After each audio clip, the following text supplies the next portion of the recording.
Olá, meninos e meninas, professora Ana Flávia. Estamos de volta com as nossas videoaulas de Geografia, onde estamos estudando sobre os povos pré-colombianos da América, astecas, maias e incas. Nas nossas duas aulas dessa semana, iremos aprofundar um pouco mais sobre esses povos. Hoje, vamos começar com os povos astecas. Vamos conhecer a fundo como se foi colonizado, como se foi dominado, como se foi extinto esses povos, quais as atividades que foram desenvolvidas por eles. Prontos para a nossa aula? Vamos começar. Vamos iniciar o nosso conteúdo dos povos astecas sobre um processo de desenvolvimento da dominação do povo, ou seja, de que forma ele ocorreu, e com base em dados, em pesquisas e documentos que registram de que forma ocorreu essa dominação. Então, analisando, nós temos, vendo tantas cidades e vilas situadas na água e outras tantas aldeias situadas em terra firme, fomos tomados de admiração. Quem falou isso? Os espanhóis, ao chegar nas terras do território do México com um objetivo de dominá-las. Então, eles perceberam que existiam cidades e vilas que eram situadas na água e aldeias que eram situadas em terra firme. Por causa das grandes torres e pirâmides que se elevavam da água, alguns soldados chegavam mesmo a se perguntar se aquilo não era um sonho. Que torres eram essas? Então, eles conseguiram construir em cima de rios, em cima de lagos, onde essa construção de casas com madeira em cima de rios e lagos é chamado de palafitas. As palavras são de Bernal Dias del Castillo, escrivão do conquistador espanhol Hernán Cortés, ou seja, ele registrou na carta que ele enviou para a Espanha aquilo que eles haviam encontrado, que chegou à região atual da cidade do México em novembro de 1519. Então, aqui nós temos trechos do documento que foi escrito pelo escrivão do espanhol Hernán Cortés, que dominou os povos astecas. O deslumbre é justificado. Tenochtitlán, a capital do Império Azteca, era uma metrópole de 15 quilômetros quadrados, encostado num lago, ou seja, encostado em um lago, interligado às margens por calçadas artificiais e entrecortada por uma rede de canais e aquedutos. Aqui são os canais de irrigação. Por conta de quê? Os astecas, eles praticavam o cultivo, ou seja, eles tinham o domínio da agricultura. Então, esses canais e aquedutos eram para o processo de irrigação dos plantios. Não fossem os habitantes tão estranhos, ou seja, eles acharam os povos astecas estranhos, diferente deles. Aos olhos dos europeus, a cidade se confundiria com Veneza. Então, ele documentou que a cidade dos povos astecas, correspondente ao território do México, era muito parecido com a cidade de Veneza na Europa, só que mais bonita e higienizada, ou seja, na Europa era enriquecedora e higienizada, ou seja, eles tinham um processo de saneamento, eles tinham um processo de limpeza. Já os povos astecas, eles não tinham essa preocupação de limpeza. Hernán Cortés e seus homens foram bem recebidos pelo imperador dos astecas, Montezuma II, mesmo o imperador achando estranho, não entendendo aquela visão que ele estava tendo de um capitão de cabelos dourados, ou seja, louro, montado em um cavalo que era um animal nunca visto por ali antes. Eles nunca tinham visto aquele tipo de animal e aquelas pessoas com aquele tipo de característica, brancos, louros. Então, para eles, era algo estranho. Porém, o ser, o Deus, que retornava à Terra. Então, ele achava que Hernán Cortés poderia ser o Deus que estava retornando à Terra. Ele estava sendo bem recebido pelo Montezuma, porque ele tinha essa visão. Ele achava que, por ser um ser diferente de todos eles, então poderia ser um Deus. Na dúvida, achou sábio fazer um agrado, ou seja, ele ficou um pouco desconfiado, achando que poderia ser ou não, mas para não correr o risco de ser e depois ele acabar sendo castigado, ele preferiu recebê-los de forma bem agradável.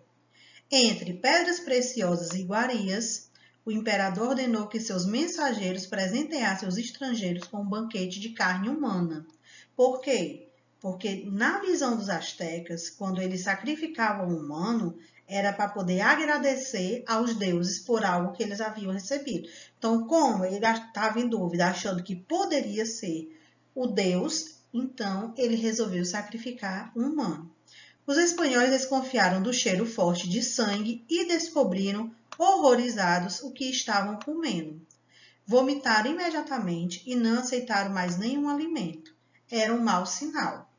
Fosse eles deuses ou não, as coisas não sairiam nada fácil para os astecas, pois 2 anos depois da chegada dos espanhóis, ou seja, de Hernán Cortés com seus homens, sua civilização estava dissolvida, desapareceu tão rápido quanto havia se desenvolvido, por conta do processo de dominação dos espanhóis.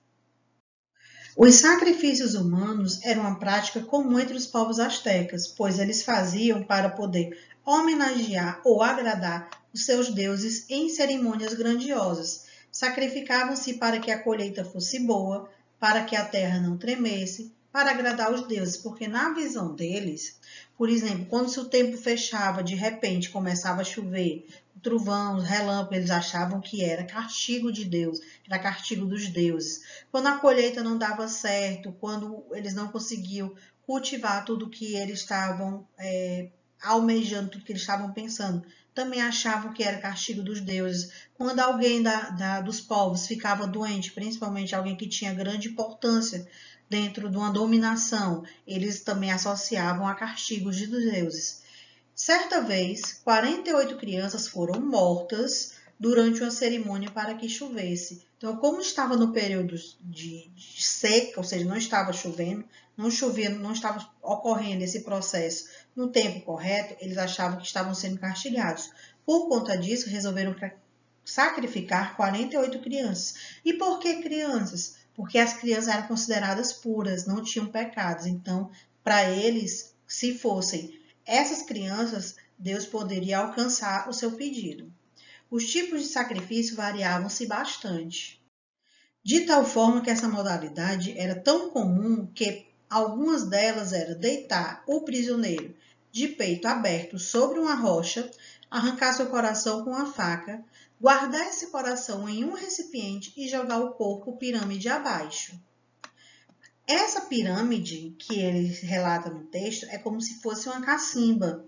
Então, esse corpo era jogado lá para não correr o risco dele conseguir sair, caso ele não fosse o seu coração arrancado, fosse um outro tipo de sacrifício, e que ele ia ficar lá por muito tempo e que o corpo iria acabar entrando em decomposição, mas eles não imaginavam dessa forma. E o espírito seria recebido por os elementos da natureza, então eles iriam ser agraciados por essa ação. Os donos dos cativos mortos comiam os restos mortais em banquetes, no meio da multidão, ou seja, eles eram como se fossem canibais. Todos os cidadãos tinham compromissos religiosos, mas as obrigações para com o imperador variavam de acordo com a casta, ou seja, de acordo com a sua classe social. A sociedade era estratificada. Então, a gente viu no decorrer da nossa aula que existe o imperador, existe a nobreza, o sacerdote, comerciantes, camponeses e os escravos. A maioria da população prestava serviço militar, pagava impostos, era responsável pela conservação dos caminhos e pela construção de pirâmides e diques. Abaixo dessa classe só tinham os escravos, ou seja, aquele que era colocado para ter a mão de obra explorada, principalmente eram os escravos. Eles não eram considerados cidadãos, mas moravam, comiam e se vestiam como qualquer um e eram bem tratados por seus senhores. E isso quando esses escravos, eles eram de companhia, quando esses escravos eles eram colocados para trabalhar dentro do império, mas quando era colocado para trabalhar em construções de canais de irrigação, eles não tinham essa, vamos dizer assim, mordomia que outros escravos tinham. Então, existiam tipos de escravos. Tinham os escravos acompanhantes, aqueles que tinham uma vida melhor do que aqueles de trabalho que eram colocados para construir os canais e as estradas. Haviam também dois tipos de escolas, que era uma mais popular, frequentada pelas camadas baixas, que camadas baixas eram essas?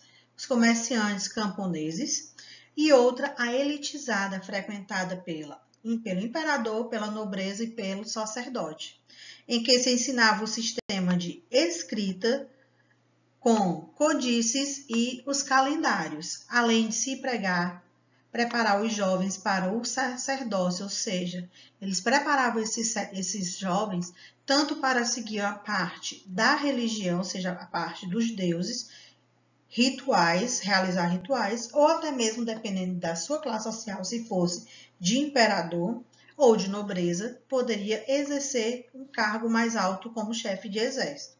As meninas aprendiam a cantar e a dançar. Com apenas 10 anos de idade, já estavam casadas e passariam a vida cuidando das atividades domésticas. Então, dentro da situação dos povos astecas, as meninas, elas aprendiam a cantar, a dançar, que era uma forma de, depois de casadas, realizar essas danças e cantar para os seus maridos, como forma de atração. Ao casar também, elas passavam a praticar o domínio da atividade doméstica, ou seja, elas não trabalhavam, elas ficavam em casa, cuidando da comida, cuidando dos filhos e esperando o marido chegar dos seus serviços que fosse, ou como chefe de guarda, ou seja, como chefe militar, ou como um comerciante. Os homens poderiam ter várias esposas, ou seja, a mulher ela não podia, ela era submissa ao homem.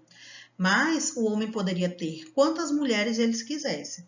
Mas se antes de casar fosse pego, bêbado ou correndo atrás de mulheres, ele era tirado vivo em fogo. Ou seja, antes de qualquer casamento, antes de ocorrer o casamento, se ele fosse pego bebendo ou traindo a mulher, com aquelas famosas festas que a gente costuma chamar como despedida de solteiro, ele era tirado vivo ao fogo.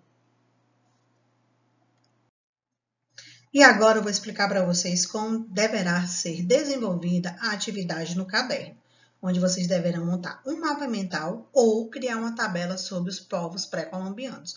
Na nossa aula de hoje, vamos fazer sobre os povos astecas, mas a nossa segunda aula que vamos ver mais adiante será sobre os povos incas e os povos maias.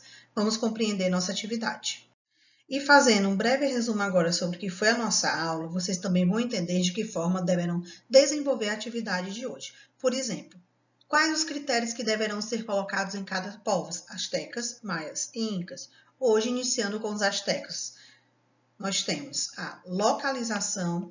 Onde ocorreu a localização? Onde esse povo se localizou? Bem, na divisão do nosso continente americano, América do Norte, América Central e América do Sul, o México, que é o território de localização dos astecas, fica na América do Norte, no finalzinho da América do Norte.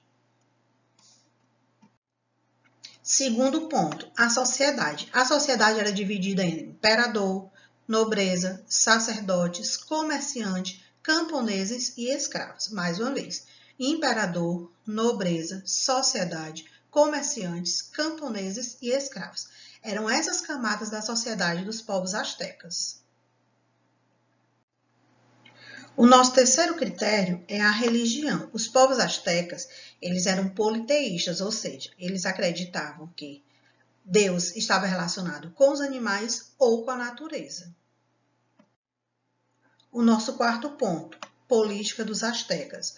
Era uma política hereditária, ou seja, o poder ele era hereditário, era passado de família para família, onde o chefe maior dessa autoridade era o imperador. E por último, nós temos a economia, que era baseada de duas formas. A agricultura, com plantio, ou seja, o cultivo de produtos de alimentos, milho, feijão, cacau e algodão. E esses alimentos também faziam parte de um comércio, ou seja, de uma troca de mercadorias. Então, a economia dos povos astecas se desenvolvia de duas formas. Troca de mercadorias com o comércio, ou seja, eles trocavam produtos com os astecas e com os incas, produtos que eles não cultivavam, que eles não faziam parte do seu processo agrícola. E a segunda era a atividade agrícola, com o cultivo de milho, feijão, cacau e algodão. E aqui concluímos mais uma aula. Espero que tenham compreendido o assunto. Qualquer dúvida podem tirar no Class. Até a próxima e tchau!